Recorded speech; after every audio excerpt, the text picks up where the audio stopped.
சென்னை கோவளத்தில் தென்மண்டல முதலமைச்சர்கள் மாநாடு தொடங்கி நடைபெற்று வருகிறது. மேலும் விவரங்களை சொல்லுங்க நந்தினி. வணக்கம். சென்னை கோவளத்தில் தென்மண்டல முதலமைச்சர்கள் மாநாடு தற்போது தொடங்கி நடைபெற்று வருகிறது. மத்திய உள்துறை அமைச்சர் அமித்ஷா தலைமையில் தென்மண்டல குழுவின் 31வது மாநாடு இன்று சென்னை கோவளத்தில் இருக்கக்கூடிய தனியார் நட்சத்திர விடுதியில் நடைபெற்று வருகிறது. இந்த தென்மண்டல மாநாட்டில் ஆந்திர பிரதேசம், கர்நாடகா, கேரளா, தமிழ்நாடு, தெலுங்கானா ஆகிய மாநிலங்களும், புதுச்சேரி, அந்தமான் நிக்கோபார் தீவுகள், லட்சத்தீவு ஆகிய யூனியன் பிரதேசங்களை சார்பான உறுப்பினர்கள் பங்கேற்றிருக்கிறார்கள்.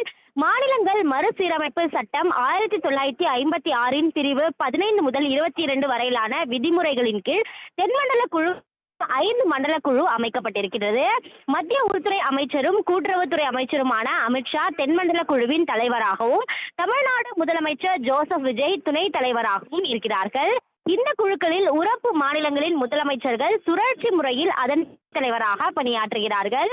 குறிப்பாக எந்த மாநிலத்தில் இந்த மண்டல கூட்டம் நடைபெறுகிறதோ அந்த மாநிலத்தில் இருக்கக்கூடிய முதலமைச்சர் துணைத் தலைவராக செயல்படுவார். அந்த வகையில்தான் தமிழ்நாடு முதலமைச்சர் துணைத் தலைவராக நியமிக்கப்பட்டிருக்கிறார்.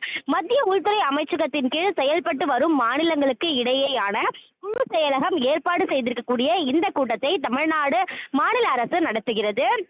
நாட்டின் தென்பகுதியில் உள்ள உறுப்பு மாநிலங்கள், யூனியன் பிரதேசங்களின் முதலமைச்சர்கள், துணைநிலை ஆளுநர்கள், நிர்வாகிகள், ஒவ்வொரு மாநிலம் யூனியன் பிரதேசங்களிலும் இருந்தும் தலா 2 அமைச்சர்கள், மாநில அரசுகளின் தலைமைச் செயலாளர்கள், ஆலோசகர்கள், பிற உயர் அதிகாரிகள், மத்திய அரசின் உயர் அதிகாரிகளும் இந்த கூட்டத்தில் பங்கேற்றிருக்கிறார்கள். இந்த மண்டல குழுவின் அந்தந்த மாநில தலைமை செயலாளர்கள் நிலையில் தலா ஒரு நிலைக்குழுவும் அமைத்திருக்கிறது. மாநில அரசுகளால் முன்வைக்கப்படும் விவரங்கள் மண்டல குழுவால் அமைக்கப்பட்டுள்ள நிலைக்குழுவின் பரிசீலனைக்கு அனுப்பப்பட்டு ஆலோசிக்கப்பட உள்ளது. எந்த விவரங்கள் மண்டல குழுவின் கூட்டத்தில் பரிசீலனைக்காக முன்வைக்கப்படுகிறது. குறிப்பாக தான் பார்த்தோம் என்றால், பெண்களுக்கு, குழந்தைகளுக்கு எதிரான பாலியல் வன்கொடுமை வழக்குகளை விரைவாக விசாரித்து முடிப்பதற்கு சிறப்பு விரைவு நீதிமன்றங்களை அமைப்பது, கல்வி தொடர்பான விவரங்கள் உள்ளிட்ட தேசிய முக்கியத்துவம் வாய்ந்த பல்வேறு விவகாரங்கள் குறித்தும் இந்த மண்டல குழுவில் விவாதிக்கப்பட இருக்கிறது. அந்த வகையில் தான் 31வது தென்மண்டல குழு கூட்டத்தில் பல்வேறு முக்கிய பிரதிநிதிகள் பங்கேற்றிருக்கிறார்கள்.